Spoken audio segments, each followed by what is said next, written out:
अरविंद जी, आप तो बहुत सारी चीजें देखते रहे हैं। देखिए, पहले क्या था ना, कटाक्ष होते थे, कार्टून चलते थे अरविंद जी। कार्टून के रूप में दिखाया जाता था कटाक्ष, और उसको लेकर बड़ी चर्चाएं होती थी कि आज ये कटाक्ष आया कार्टून के रूप में। कहीं कुछ नहीं था, गाली तो नहीं लिखी जाती थी, गाली तो नहीं दी जाती थी।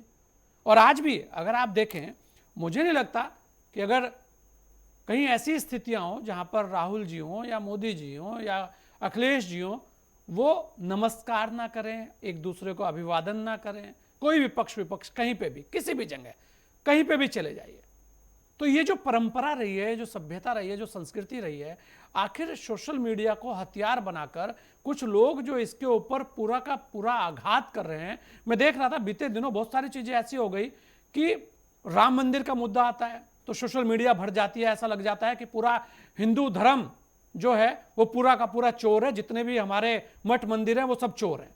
इस तरीके की स्थितियां बना दी जाती हैं। पोस्ट के पीछे जाते हैं तो लगता है कि यार ये कौन सा एक नया, एक पूरा का पूरा प्रोपोगंडा चलाया जा रहा है, पूरा एक इसमें टूल किट काम करने लगती है। वर्तमान में देखा जाए, आंदोलन छात्रों का, बतेरे आंदोलन हुए हैं छात्रों के, छात्री हैं जिन्होंने आंदोलन कर कर सरकारों को चेताया है।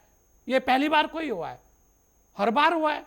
लेकिन उन सब आंदोलनों के अंदर जो था, सभ्यता थी, संस्कृति थी, संस्कार थे। लेकिन यहां पर क्या हुआ, यहां पर या तो छात्र नहीं समझ पाए कि आपके बीच में कौन गुंडे मवाली घुस गए हैं, या आपने उनको घुसने दिया है। आपको नहीं पता था कि इसका इंपैक्ट कितना बड़ा जाएगा। अरे, और आप किस चीज के लिए खुश हो रहे हैं कि आपने एक इस्तीफा ले लिया? ठीक है भाई, सरकार का फर्ज है, अगर छात्रों के अंदर गुस्सा है तो उन्हें झुकना पड़ेगा, और झुकना भी चाहिए।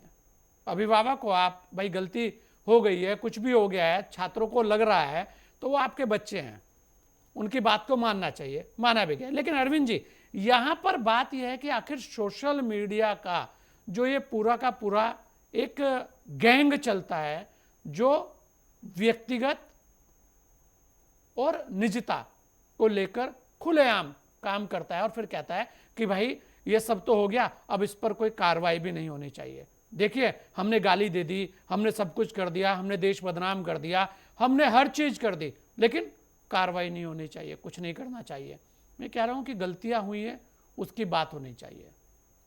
छात्रों के साथ देखिए अन्याय हुआ है अरविंद जी, बात होनी चाहिए। विपक्ष जो काम कर रहा है वो अच्छा काम कर रहा है, क्योंकि विपक्ष का काम है। लेकिन जो हुआ है उस पर भी बात होनी चाहिए। अरविंद जी, क्या कहेंगे आप, इसे कैसे देखते हैं, और इस पर अब कानून कितना आवश्यक है? जी।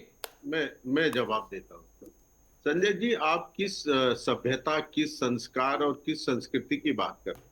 हम्म। जिस सभ्यता, संस्कार और संस्कृति की बात आप कर रहे हैं, एक वर्ग उसको ब्राह्मणवादी व्यवस्था, मनुवादी व्यवस्था, दकियानूसी वाली व्यवस्था बताता है, हम्म। और उसका यह मानना है कि भारत जो पीछे गया है या हम्म। हमारा समाज जो पीछे है, उसके लिए केवल और केवल यही व्यवस्थाएं जिम्मेदार। हम्म। और ये केवल इस बात को आगे बढ़ाया नहीं जाता है, इसके पीछे करोड़ों और अरबों रुपए खर्च किए जाते हम्म। हैं। ऐसे चीजें एक दिन में घटित नहीं हो जाती। आपको शर्मिंदा किया जाता है आपकी चीजों के लिए, किसी बात पर आप गर्व न कर पाए। आप यहाँ संस्कृति और सभ्यता की बात कर रहे हैं, उन लोगों के बीच में जाते तो फिर जो जवाब सुनते आप, वो उसका वर्णन हम यहाँ पे नहीं कर सकते। हम्म। तो एक ऐसा वर्ग वहां पर जुटाया गया था, और जेन जी को बदनाम किया जा रहा है। देखिए, हम जिस समाज में रहते हैं, हमारे घर में भी जेन जी है, अड़ोस पड़ोस में भी जेन जी है। हम तो देखते हैं छोटे छोटे बच्चे जिनको जेन जी कहते हैं, उसके बाद वाली भी जो पीढ़ी है वो हमें आदर देती है, सम्मान करती है। हमारे सारे बच्चे ऐसे नहीं है, हम्म। लेकिन थोड़े से बच्चों को वहां लाकर, उनको भड़काकर पूरे विश्व में, पूरे समाज में एक पिक्चर क्रिएट की जा रही है कि भारत वर्ष का जेनजी ऐसा है। नहीं जी, बिल्कुल ऐसा नहीं है। वो हमारा जो जेनजी है उसका कितना परसेंट होगा? 0.1% भी नहीं होगा।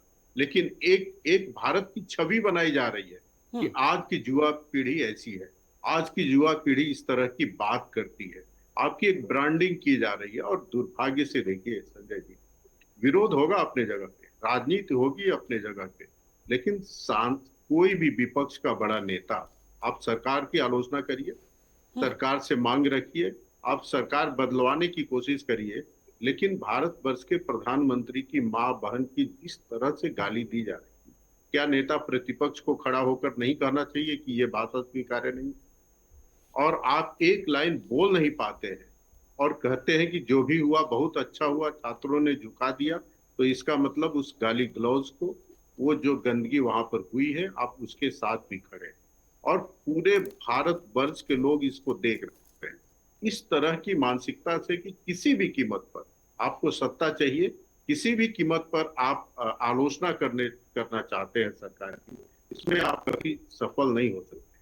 ये छात्रों का आंदोलन था, छात्र आगे आए थे, लेकिन जिस तरह की भाषा का प्रयोग हुआ है, जिस तरह से आचरण का प्रयोग हुआ है, उन्होंने अपने पैर में कुल्हाड़ी मार ली है।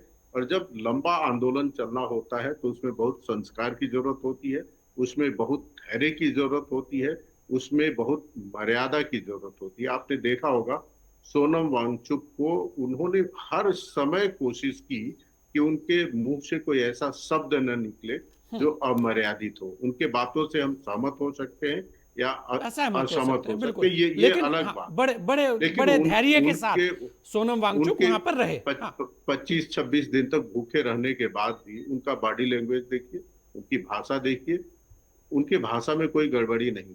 लेकिन एक वर्ग ने जिस तरह के भाषा का प्रयोग किया है, जिस तरह के आचरण का प्रयोग किया है और जिस तरह के भारतवर्ष के नेताओं के द्वारा उन सब चीजों का सपोर्ट किया जा रहा है, ये घोर निंदनीय है। प्रतिपक्ष को थोड़े समय के लिए भले ही लगे कि उनको लीड मिल जाएगी, उनको लीड नहीं मिलेगी, और उनको लीड मिलेगी भी तो देश हार जाएगा। ये भारत को स्वीकार्य नहीं होगा और भारत इस तरह की चीजों के लिए नहीं बना है। जहां तक कानून व्यवस्था की बात है, देखिए कानून आप चाहे कितना भी बना लीजिए, सारी चीजें कानून से हल नहीं हो सकती। इसके लिए सरकार के साथ साथ समाज को भी अपनी जिम्मेदारी लेनी होगी।